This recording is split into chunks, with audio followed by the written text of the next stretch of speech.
Trigonometry में generally जो student को पता होता है वो क्वाड्रेंट के एंगल पे ट्रिग्नोमेट्रिक वैल्यू क्या होगा ये निकालने जानते। लेकिन जब कभी भी साइन पाई आ जाता है या साइन 270 आ जाता है या कॉस 270 आ जाता है तो स्टूडेंट वहां पे कंफ्यूज कर जाता है। तो यहाँ पे एक अच्छा सा मेथड बताने जा रहे हैं, एक अच्छा सा ट्रिक बताने जा रहे हैं जिससे ट्रिग्नोमेट्रिक रेशियो हम किसी भी एक्सिस पे तुरंत निकाल सकते। तो ट्रिग्नोमेट्री में दो चीज बहुत इंपॉर्टेंट होता है, साइन थीटा और कॉस थीटा। अगर साइन थीटा और कॉस थीटा पता है तो हम सारे ट्रिग्नोमेट्रिक रेशियो का वैल्यू बहुत आसानी से निकाल सकते। जैसे अगर साइन थीटा पता है तो कॉसेक निकल जाएगा क्योंकि कॉसेक साइन का क्या होता है उल्टा। कॉस पता तो सेक निकल जाएगा क्योंकि कॉस का उल्टा कौन होता है सेक। अब अगर साइन और कॉस पता तो टैन निकल जाएगा, टैन क्या होता है sine theta by cos theta. और अगर कॉस और साइन पता तो कॉट भी निकल जाएगा cos theta by sine theta. तो यहाँ पे देख सकते हो दोस्तों, ये तुम्हारा एक्स एक्सिस और ये वाई एक्सिस है, ये पॉजिटिव एक्स और ये नेगेटिव एक्स, ये पॉजिटिव वाई और ये नेगेटिव वाई। होता क्या है कि पूरे एक्स एक्सिस पे साइन थीटा का वैल्यू 0 होता है, पूरे एक्स एक्सिस। तो साइन थीटा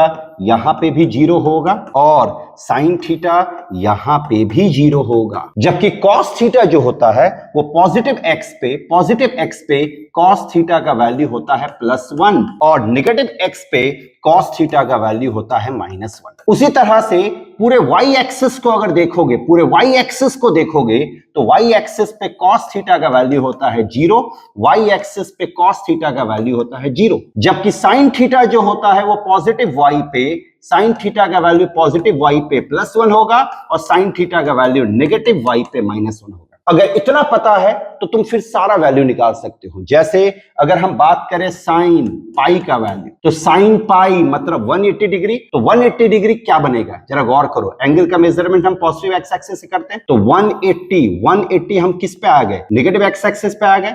तो नेगेटिव एक्स एक्सिस पे आ गए, नेगेटिव एक्स एक्सिस पे साइन का वैल्यू क्या है तो इसका वैल्यू हो जाएगा 0। अगर कोई पूछता है कि साइन 270 का वैल्यू क्या होगा, साइन 270 का वैल्यू, तो सोचो 270 यहां से यहां तक क्या होगा 90, फिर क्या होगा 180, फिर क्या होगा 270 हम किस पे आ गए नेगेटिव वाई एक्सिस पे आ गए। तो नेगेटिव वाई एक्सिस पे साइन का वैल्यू क्या होता है -1, तो इसका वैल्यू हो जाएगा -1। अगर तुमसे कोई पूछा कि cos 450 का वैल्यू क्या होता है, cos 450 का वैल्यू, तो गौर करो ये कितना हो गया 90 हो गया, ये कितना हो गया 180 हो गया, ये हो गया 270, ये कितना हो गया 360 और उसके वापस आओगे तो 450 किस पे आ गए हम y एक्सिस पे आ गए। यहाँ पे cos है, y एक्सिस पे cos क्या होता है 0, तो इसका वैल्यू हो गया 0। तो इस मेथड से हम एक्सिस पे किसी भी ट्रिग्नोमेट्रिक रेशियो का वैल्यू बहुत आसानी से निकाल सकते हैं।